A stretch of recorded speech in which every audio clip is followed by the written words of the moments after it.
Hello everyone, welcome to study today. दोस्तों, आज की इस वीडियो में देखेंगे बीए थर्ड ईयर के 5th सेमेस्टर के सब्जेक्ट एंशिएंट यानी कि प्राचीन इतिहास, एंशिएंट हिस्ट्री के द्वितीय प्रश्न पत्र यानी कि एंशिएंट हिस्ट्री के 5th सेमेस्टर के द्वितीय प्रश्न पत्र, जिसका नाम है भारतीय पुरातत्व के तत्व यानी कि एलिमेंट्स ऑफ इंडियन आर्कियोलॉजी। भारतीय पुरातत्व के तत्व इस पेपर का नाम है। ठीक है, तो ये पेपर प्राचीन इतिहास के 5th सेमेस्टर का द्वितीय प्रश्न पत्र है और यह न्यू एजुकेशन यानी कि राष्ट्रीय शिक्षा नीति जो है एनईपी 2020 पर आधारित ये सिलेबस के आधार पर हम पाठ्यक्रम को पढ़ेंगे। ठीक है, तो इससे पहले हमने यूनिट 1 को डिस्कस किया है, यूनिट 2 को भी कंप्लीट डिस्कस किया, यूनिट 3, यूनिट 4, यूनिट 5, यूनिट 6 और यूनिट 8 को हमने कंप्लीट एक वीडियो में बेहतर तरीके से सारे टॉपिक को एक वीडियोस में, सारे यूनिट को एक वीडियो में हमने कंप्लीट डिस्कस किया है। अगर आपने उन वीडियोस को नहीं देखा है तो इस वीडियो के डिस्क्रिप्शन बॉक्स में जाइए, वहां पर आपको एक प्लेलिस्ट की लिंक मिल जाएगी। आप उस प्लेलिस्ट को जैसे ही ओपन करेंगे तो आपको वहां पर जैसे ओपन करेंगे तो आपको सारी वीडियोस बहुत ही व्यवस्थित क्रम में देखने को मिल जाएंगे। ऊपर आप देखेंगे प्लेलिस्ट में, तो सबसे पहले आपको फर्स्ट पेपर से संबंधित जितनी भी वीडियोस बनाए गए हैं वो आपको दिखेंगे। उसके बाद नीचे आप जाएंगे तो वहां पर इस पेपर से संबंधित यानी कि द्वितीय प्रश्न पत्र से संबंधित जितनी भी वीडियोस हमने बनाई है वो बहुत ही व्यवस्थित क्रम में आपको देखने को मिल जाएगी।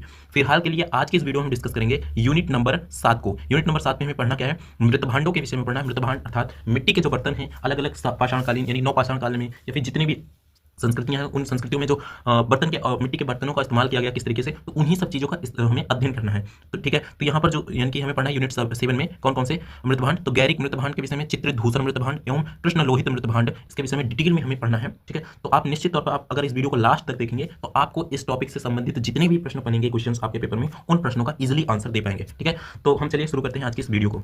सबसे पहले आप देखिए यहाँ पर स्टडी टुडे लोगे, तो अब हम चलते हैं यहाँ पर। सबसे पहले हम पढ़ते हैं मृतभांड क्या है, इसके विषय में हम पढ़ते हैं। तो मृतभांड जो है शब्द एक तरीके से इसका शाब्दिक अर्थ देखा जाए तो मिट्टी का बर्तन, मिट्टी का बर्तन। ठीक है, तो जो मृतभांड है एक तरीके से मिट्टी का बर्तन है। ठीक है, यह मानव सभ्यता का एक प्राचीन और अभिन्न अंग है जो मिट्टी का बर्तन, क्योंकि मिट्टी के बर्तनों का उपयोग भोजन पकाने, पानी रखने, अनाज संग्रह करने और अन्य घरेलू कार्यों के लिए इसका इस्तेमाल किया जाता था, प्रयोग किया जाता था। ठीक है, तो इस तरीके से हमने मृतभांड के विषय में देखा। अभी हम बहुत अच्छे से डिटेल से सारी चीजें पढ़ेंगे तो बहुत आसानी से आपको समझ में आ जाएंगे, सारे टॉपिक निश्चित हो जाएंगे। ठीक है, तो आगे हम पढ़ते हैं मृतभांड का तात्पर्य क्या है, इसको हम देखते हैं। ठीक है, तो मृतभांड का तात्पर्य का मतलब है मृतभांड सिर्फ एक बर्तन नहीं है। ठीक है, तो एक सिर्फ इसको हम ऐसा ना देखेंगे कि केवल मिट्टी का बर्तन है, बल्कि ये एक तरीके का मानव सभ्यता के विकास का एक दर्पण है। अर्थात मिट्टी के बर्तनों के आकार, डिजाइन, सजावट से उस काल के यानी कि उस टाइम पीरियड के लोगों के की कला और संस्कृति और जीवन शैली के बारे में बहुत ही गहराई से जानकारी मिलती है। ठीक है, बहुत कुछ हम जान सकते हैं मिट्टी के बर्तनों से, उस सभ्यता के, उस समय काल के जीवन के लोगों की जीवन शैली, विभिन्न चीजों के विषय में हम जान सकते हैं। मृतभांडों से जुड़ी जानकारी से हमें उस समय के लोगों के रहन सहन, खान पीन, रीति रिवाज और सभ्यता के बारे में पता चलता है। ठीक है, तो बहुत ही इजी लैंग्वेज में हम सारी चीजों को बता रहे हैं। ठीक है, आगे हम देखते हैं मृतभांड का इतिहास क्या रहा है। ठीक है, तो मृतभांडों का इतिहास अर्थात मिट्टी के बर्तनों का इतिहास मानव विकास, मानव इतिहास जितना ही पुराना है, पुरातत्वविद को दुनिया के विभिन्न हिस्सों से नौ पाषाण काल के मिट्टी के बर्तन मिले हैं। यानी कि नौ पाषाण काल में, जैसे कि हमने पिछली यूनिट में हमने पढ़ा ही था कि नौ पाषाण कालीन की जो संस्कृतियां थी वहीं से मिट्टी के बर्तनों का इस्तेमाल शुरू हो गया था। तो उसके बाद धीरे धीरे अलग अलग संस्कृतियों में मिट्टी का बर्तन खूब इस्तेमाल होने लगा, तो वहीं से स्टार्ट हुआ। तो एक विभिन्न हिस्सों से, विभिन्न स्थल खंडों से नौ पाषाण काल के मिट्टी के बर्तन प्राप्त हुए हैं। भारत में भी सिंधु सभ्यता, भारत में भी सिंधु घाटी सभ्यता जो थी ना, उसके उत्खनन से अनेक प्रकार के मिट्टी के बर्तन मिले हुए हैं। ठीक है, ये कुछ इस एक तरीके से मृतभांड का इतिहास रहा है, बहुत इजी लैंग्वेज में। ठीक है, आगे हम देखते हैं विभिन्न प्रकार के मृतभांड जो है उसके विषय में देखते हैं। तो मिट्टी के बर्तन विभिन्न आकारों और डिजाइनों में बनाए जाते हैं। ठीक है, सामान्य प्रकारों में जैसे कुछ शामिल करते हैं, जैसे कि घड़े हो गए। तो आप जब भी हम खुदाई वगैरह करते हैं तो घड़े प्राप्त होते हैं, तो घड़ों का इस्तेमाल पानी व अन्य तरल पदार्थों को स्टोर करने के लिए उपयोग किया जाता है। मटके का भी उपयोग होता था, तो अनाज व अन्य खाद्यान्न जो पदार्थ होते थे उनको स्टोर करने के लिए इनका इस्तेमाल किया जाता था। हांडी भी जो होती है ये भोजन पकाने के लिए इसका उपयोग किया जाता था। और कटोरा जो होता है एक तरीके से मिट्टी के कटोरे जो होते थे, तो खाने के लिए इनका उपयोग किया जाता था। दिए एक तरीके से रोशनी के उपयोग के लिए इसका उपयोग किया जाता था। तो इस तरीके से कई सारे मिट्टी के बर्तनों का इस्तेमाल हुआ था और उनके उत्खनन से ऐसे कई सारे मिट्टी के बर्तन मिले हैं। आगे हम देखते हैं मृतभांड का विस्तृत वर्णन क्या है, उसके विषय में देखते हैं। मिट्टी के बर्तन बनाने की प्रक्रिया जो होती है, प्रोसेस जो होती है, मिट्टी को गूंदना यानी कि एक तरीके से गूंथते हैं, उससे वांछित आकार देना यानी कि एक सही शेप देना, सही आकार देना, फिर उसके बाद उसको सुखाना और फिर उसको आग में पकाना एक तरीके से पकाने के बाद ही तक वो सही एक ढांचे के में रूप में आएगा। मिट्टी के बर्तनों को सजाने के लिए विभिन्न तकनीकियां थी, मतलब विभिन्न तरीके के साज सज्जा, उसको कैसे क्रिएटिविटी दिखा सकते हैं, कैसा सुंदर उसको बनाया जा सकता है बर्तन को। तो उनमें कई तरह के उपयोग किए, जैसे कि पेंटिंग हो सकता है, उत्कीर्णन करते थे, खुदाई करते थे यानी खुरचते थे, तो एक तरीके से अच्छी अच्छी डिजाइनें आती थी। तो इस तरीके से तकनीकी थी मृतभांड को बनाने की तकनीकी जो थी। आगे हम देखते हैं मिट्टी के बर्तनों का महत्व किस तरीके से था, इसके विषय में थोड़ा देखते हैं। सांस्कृतिक महत्व देखें तो मिट्टी के बर्तन विभिन्न संस्कृतियों की पहचान है। देखिए सांस्कृतिक महत्व में यही चीज़ है कि हर जो संस्कृति है अपने अपने आधार पर मिट्टी के बर्तनों का उपयोग करती थी, वो अलग अलग तरीके से, ठीक है। तो एक संस्कृति की पहचान के लिए भी एक महत्वपूर्ण भूमिका निभाती है। ऐतिहासिक महत्व बिल्कुल है, मिट्टी के बर्तन के से हमने कई सारी जानकारियों को इकट्ठा किया, वहाँ के उस समय के काल पीरियड के जो भी इतिहास है, उनकी जीवन शैली, उसके विषय में जानकारी प्राप्त होती थी। एक महत्वपूर्ण ऐतिहासिक है महत्व है। कलात्मक महत्व बहुत इंपॉर्टेंट है, विभिन्न तरीके के मिट्टी के जो बर्तन है वहाँ पर कलात्मक सुंदर नमूने देखने को मिलते हैं। प्राकृतिक जो है मिट्टी के बर्तन जो होते हैं पर्यावरण के प्रति बहुत ही अनुकूल होता है, ठीक है, एक तरीके से अनुकूल होता है पर्यावरण के। आज के समय में मृतभांड जो है, आज के समय में अगर देखा जाए मृतभांडों का उपयोग किस तरीके से, मिट्टी के बर्तन का उपयोग कैसे किया जाए, तो आज भी कई जगहों पर, जैसे कि आप लोग घरों पर भी देखते होंगे, मिट्टी के घड़े लाते हैं, उसमें ठंडा गर्मी में पानी रखते हैं ताकि वो ठंडा रहता है। तो इस तरीके से आज भी मिट्टी के बर्तनों का इस्तेमाल किया जाता है। ग्रामीण क्षेत्रों में लोग आज भी मिट्टी के बर्तनों में भोजन पकाना पसंद करते हैं, क्योंकि इससे भोजन का स्वाद बेहतर होता है और इसके अलावा मिट्टी के बर्तन सजावट के लिए भी उपयोग किए जाते हैं। तो इस तरीके से मृतभांड जो है आज के वर्तमान टाइम में किस तरीके से इसको देखा जाता है, तो ये चीजें हैं। आगे हम देखते हैं निष्कर्ष, कंक्लूजन क्या निकलता है यहाँ पर। मृतभांड मानव सभ्यता का एक अनोखा खजाना है, ठीक है, एक तरीके से अनोखा खजाना है। यह सिर्फ एक बर्तन नहीं है, बल्कि मानव सभ्यता के विकास का एक दर्पण है, जो ये बताता है कि किस तरीके से उस समय के लोगों का सभ्यता कैसे विकसित हुई, कैसे कैसे लोगों की जीवन शैली थी, विभिन्न चीजों के विषय में जानकारियां मिलती हैं। आगे हम देखते हैं कुछ इंपॉर्टेंट पॉइंट्स। मृतभांडों का प्रचलन देखा जाए तो, अगर देखा जाए तो नवपाषाण काल से ही माना जाता है, ठीक है। मृतभांडों को मृतभांड जो होते हैं उनको, उस चीज को पुरातत्व की वर्णमाला कहा जाता है। मोस्ट इंपॉर्टेंट है, पुरातत्व की वर्णमाला किसे कहते हैं, तो मृतभांड यानी कि मिट्टी के बर्तनों का, क्योंकि यही चीज है। वर्णमाला क्या होता है, वर्णों के अक्षर, क्योंकि मूल चीज जो है इतिहास का यही चीज है। तो मिट्टी के बर्तन जो थे मूल थे, आधार थे किसी भी जीवन के, इनकी ऐतिहासिक उनकी जीवन शैली को समझने के लिए, इसीलिए पुरातत्व की वर्णमाला कहा गया मृतभांड को। मृतभांडों को मनुष्य का सर्वप्रथम रासायनिक आविष्कार माना गया, क्योंकि इसमें पेंटिंग वगैरह कई तरह के केमिकल्स पेंटिंग के लिए उपयोग किया गया। तो एक तरीके से रासायनिक आविष्कार में सबसे पहला इसका माना गया। आगे देखते हैं मृतभांडों का भारत में सबसे पहला साक्ष्य जो है चोपड़ी मांडो इलाहाबाद में मिला है, ठीक है। चोपड़ी मांडो इलाहाबाद में सबसे पहला साक्ष्य मिला।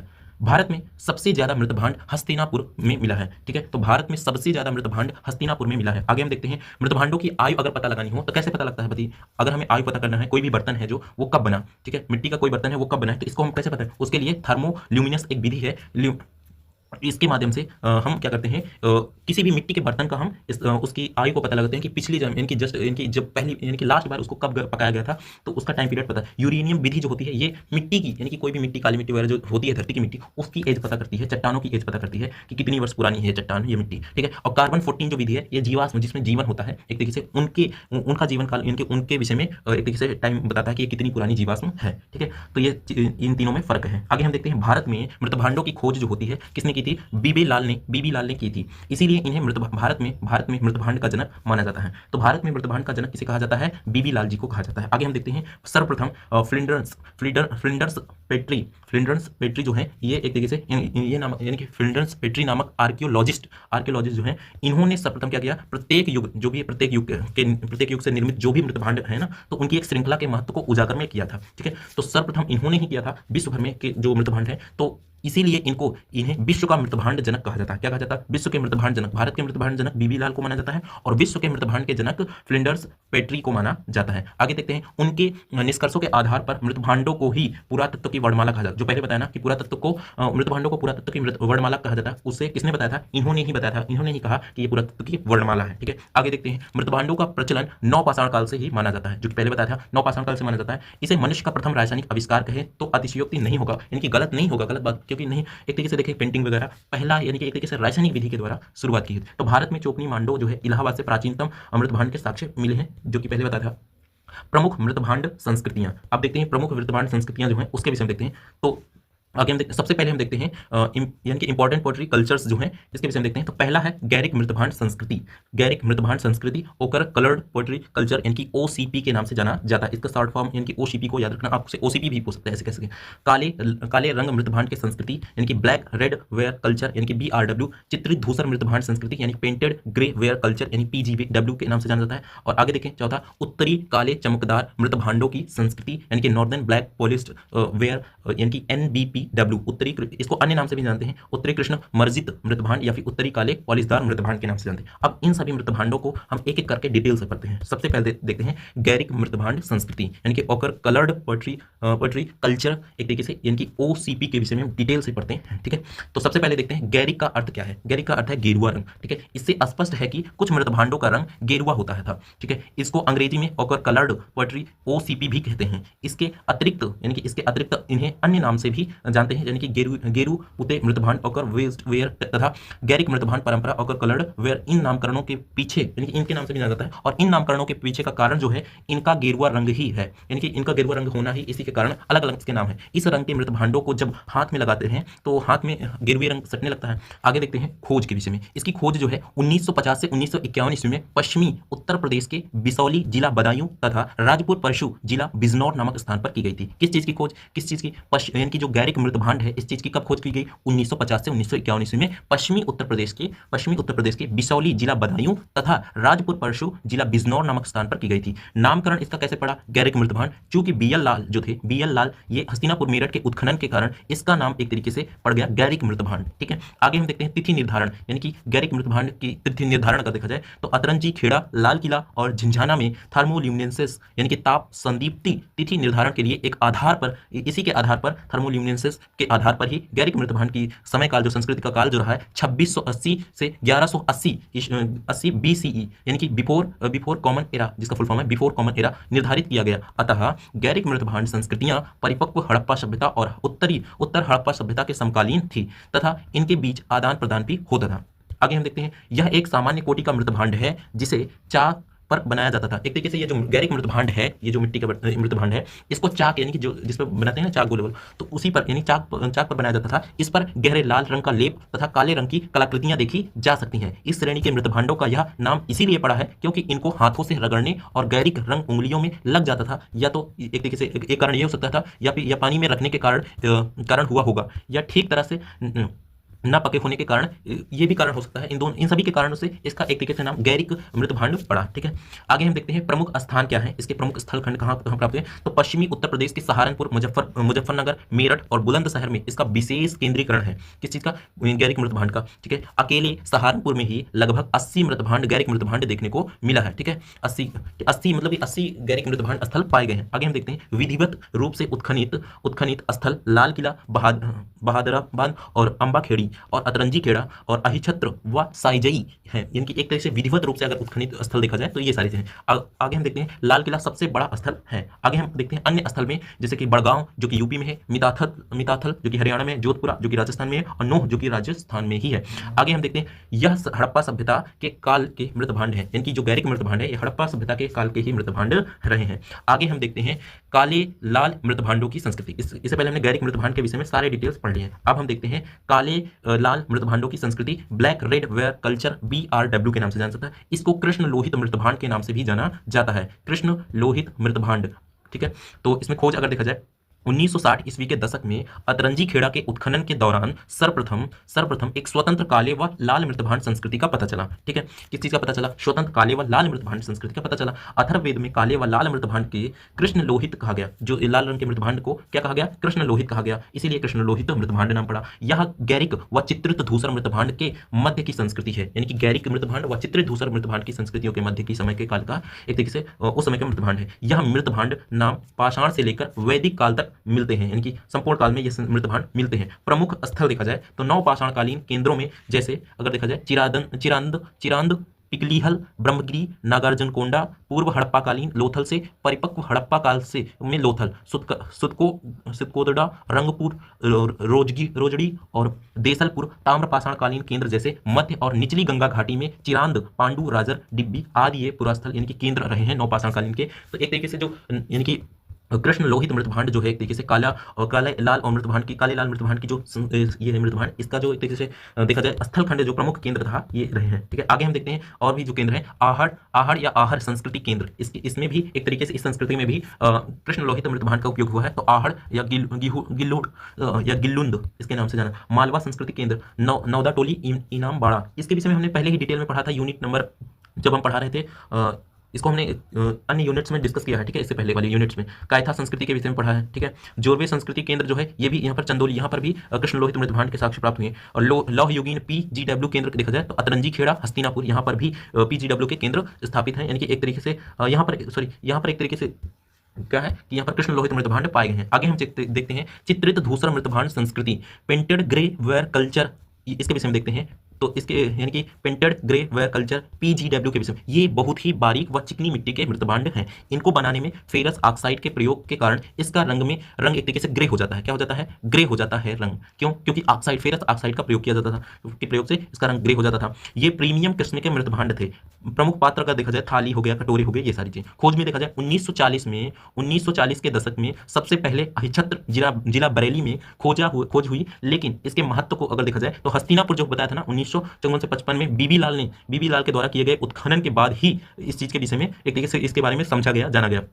तिथि अगर देखें तो एक तरीके से मतलब कि इस चीज का अगर खोज के विषय में देखा जाए, चित्रित धूसर मृतभांड, तो ये एक तरीके से जब हम हस्तिनापुर में जब उत्खनन बीबी लाल ने किया था उसके बाद ये चीज सामने आई।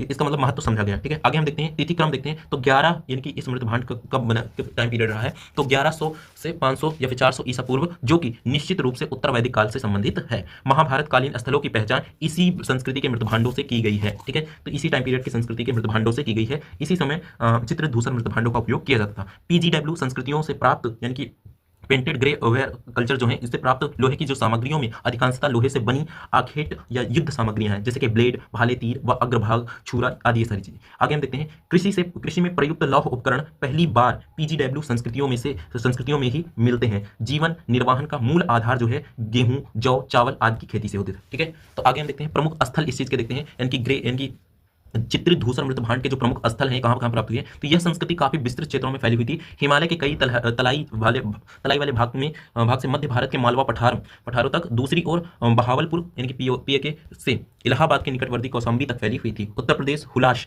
आलमगीरपुर, हस्तिनम्र और अहिछत्र, अतरंजी खेड़ा, जखेड़ा इसी को बोलते हैं, और पंजाब, रोपण, दघेरी और संघोल या आदि क्षेत्रों में एक तरीके से यहाँ पर चित्रित धूसर जो मृतभांड है वो चीजें देखने को मिली है। हरियाणा में देखा जाए तो भगवानपुरा, दौलतपुर, राजा कर्ण का टीला आदि यहाँ पर भी। बिहार में देखा जाए तो बिहार में वैशाली, कश्मीर में देखा जाए मांडा क्षेत्र में यहाँ पर चित्रित धूसर मृतभांड के साक्ष्य मिले। हस्तिनापुर से कच्ची ईंटों की संरचनाएं मिली हैं, लेकिन भगवानपुरा में पक्की ईंटों से बने एक 13 कक्षों वाला एक बड़ा भवन मिला है। इसके अलावा जखेड़ा में पक्की ईंटों का प्रयोग होता था। जखेड़ा निश्चित रूप से PGW संस्कृति के काल का एक अर्धनगरीय उपनगरीय केंद्र माना जा सकता है। जखेड़ा से नहर के साक्ष्य मिले हैं और 106 मनकों वाला आभूषण भी मिला है। हस्तिनापुर से घोड़े की अस्थियां प्राप्त हुई हैं और यह वैदिक सभ्यता के काल के मृतभांड हैं। यह भूरे ग्रे कलर का होता है, तो ये वैदिक सभ्यता के काल के मृतभांड है और यह भूरे रंग के होते हैं। ठीक है, ये मृतभांड भूरे रंग के होते हैं। तो इस तरीके से हमने देखा नंबर 3 यानी कि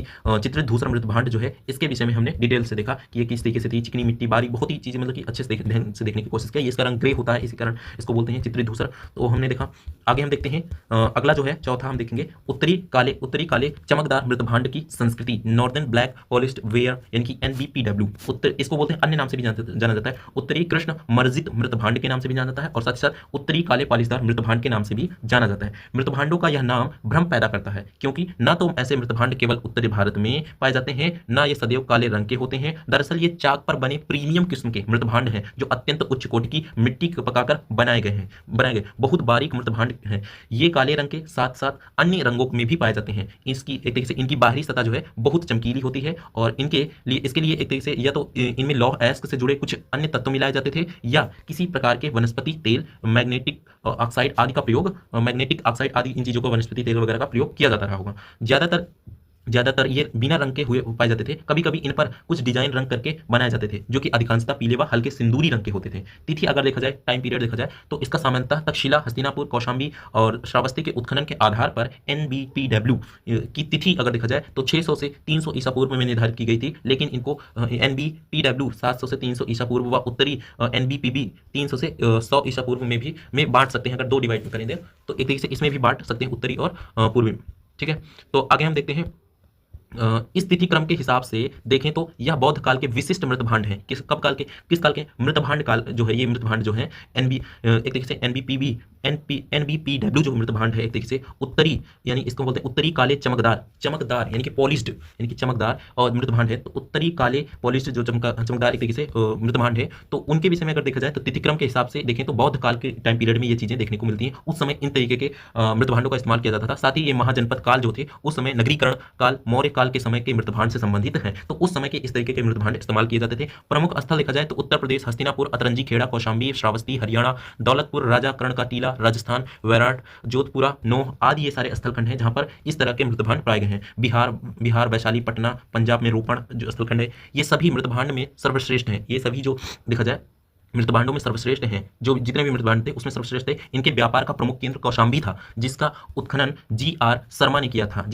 था। अन्य नाम देखे जाए तो उत्तरी कृष्ण मर्जित मृतभांड नाम इसको कहा जाता है, और या फिर उत्तरी काले पॉलिशदार मृतभांड के नाम से जाना जाता है। और यह महाजनपद काल के मृतभांड के उस समय के काल के मृतभांड थे, और इसमें रासायनिक पदार्थों का उपयोग किया जाता था। तो इस तरीके से हमने देखा चमकदार मृतभांड जो अर्थात उत्तरी काले जो चमकदार मृतभांड है उसके विषय में हमने देखा आगे, और उसके बाद चित्रित धूसर मृतभांड देखा, उसके बाद हमने देखा काले लाल जो मृतभांड हैं, और फिर उसके बाद गैरिक मृतभांड। इन सभी मृतभांडों के विषय में हमने डिटेल्स में अध्ययन किया। ठीक है, तो इस तरीके से हमने कंप्लीट यूनिट नंबर हमने 7 को कंप्लीट डिस्कस किया है। आई होप दैट कि आपको यह वीडियो पसंद आई होगी। अगर आप लास्ट तक वीडियो देखेंगे तो निश्चित तौर पर आपको एक दो बार आप देखेंगे तो सारी चीज़ें क्लियर हो जाएंगी कि इसमें है क्या, कौन कैसे क्वेश्चन बनेंगे। आप उन प्रश्नों का इजीली आंसर दे पाएंगे अगर आप इस वीडियो को ध्यानपूर्वक लास्ट तक देखते हैं। ठीक है, तो बस आज की इस वीडियो में इतना ही। अगर आपको ये वीडियो पसंद आई है तो वीडियो को लाइक कीजिए, एंड चैनल पर पहली बार है तो चैनल को जरूर सब्सक्राइब करें, एंड अपने दोस्तों के पास इस वीडियो को शेयर जरूर करें ताकि मुझे भी इस वीडियो से हेल्प हो सके। हम जल्द ही मिलते हैं किसी नए वीडियो में, और हाँ, आप लोग कमेंट बॉक्स में कमेंट करके जरूर बताइएगा कि ये वीडियो कैसे लगा और हम इसमें क्या सुधार कर सकते हैं तरीके से, और आपको कौन सी वीडियो किन टॉपिक्स पर वीडियो चाहिए, आप सभी कमेंट बॉक्स में कमेंट करके जरूर बताने की कोशिश करें। हम जल्दी मिलते हैं किसी नए वीडियो में किसी नए टॉपिक के साथ। तब तक के लिए जय हिंद, जय भारत।